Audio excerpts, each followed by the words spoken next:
സമുദ്രനിരപ്പിൽ നിന്നും 12,073 അടി ഉയരത്തിൽ ലോകത്തിലെ ഏറ്റവും ഉയരെ സ്ഥിതി ചെയ്യുന്ന ശിവക്ഷേത്രത്തിലേക്കും അവിടെ നിന്നും നന്ദാദേവി, തൃശൂൽ, ചൗക്കാമ്പ എന്നീ കൊടുമുടികളുടെ മനോഹരമായ കാഴ്ച കിട്ടുന്ന ഹിമാലയൻ കൊടുമുടിയിലേക്കും ഒരു യാത്രയായാലോ? അതെ, പറഞ്ഞു വരുന്നത് തുംഗനാഥ് ശിവക്ഷേത്രത്തെ പറ്റിയും ചന്ദ്രശില കൊടുമുടിയെ പറ്റിയുമാണ്. കൗരവരെ നിഗ്രഹിച്ച ശേഷം മോക്ഷപ്രാപ്തിക്കായി ഹിമാലയത്തിലേക്ക് എത്തിയ പാണ്ഡവർ ശിവൻ കാളക്കൂട്ടങ്ങൾക്കിടയിൽ നന്ദിയായി ഒളിച്ചിരിക്കുന്നുവെന്ന് മനസ്സിലാക്കുകയും ഭീമൻ ഇതുകണ്ട് നന്ദിയുടെ മുതുകിൽ പിടിക്കുകയും നന്ദി കല്ലായി മാറിയെന്നും ഈ നന്ദിയുടെ കൈകൾ തുംഗനാഥിൽ പ്രതിഷ്ഠിച്ചുവെന്നുമാണ് ഐതിഹ്യങ്ങൾ പറയുന്നത്.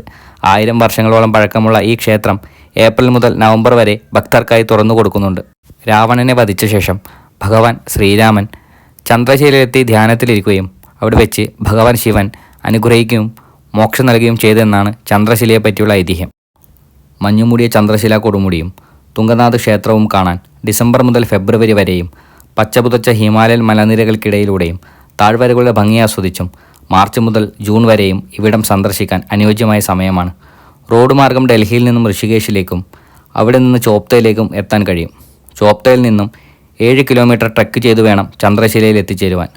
ഋഷികേശിൽ നിന്നും ചോപ്തയിലേക്കുള്ള യാത്രയിൽ നദികളായ ഭഗീരഥയുടെയും അളകനന്ദയുടെയും സംഗമസ്ഥാനമായ ദേവപ്രയാഗും അളകനന്ദയുടെയും മന്ദാകിനി നദിയുടെയും സംഗമസ്ഥാനമായ രുദ്രപ്രയാഗും ചാർധാം യാത്രയുടെ സംരക്ഷകയായ കാളിയുടെ 108 ശക്തിപീഠങ്ങളിലൊന്നായ ധാരി ക്ഷേത്രവും വഴിമധ്യേ കാണുവാൻ കഴിയും. ബുറാൻഷ് എന്ന് ഹിന്ദിയിൽ അറിയപ്പെടുന്ന റോഡോഡെൻഡ്രോൺ പൂക്കളുടെ ഹിമാലയ നിരകളിലെ മനോഹരമായ കാഴ്ചകൾ ഫെബ്രുവരി, ഏപ്രിൽ മാസങ്ങളിൽ തുംഗനാഥിലെ പ്രധാന ആകർഷണമാണ്. വിൻ്റർ സീസണിൽ താപനില -ഡിഗ്രിയിലേക്ക് പോകുന്ന ചന്ദ്രശില ട്രക്കിംഗ് എല്ലാ ട്രക്കിംഗ് പ്രേമികളുടെയും ബക്കറ്റ് ലിസ്റ്റിലെ പ്രധാന ഇടമാണ്. ഹിമാലയ നിരകളിലൂടെ മനോഹരമായ കാഴ്ചകൾ കണ്ട് യാത്ര ചെയ്യാൻ ആഗ്രഹിക്കുന്ന എല്ലാവരും ഒരിക്കലെങ്കിലും പോകേണ്ട ഒന്നാണ് തുംഗനാഥ് ചന്ദ്രശില യാത്ര.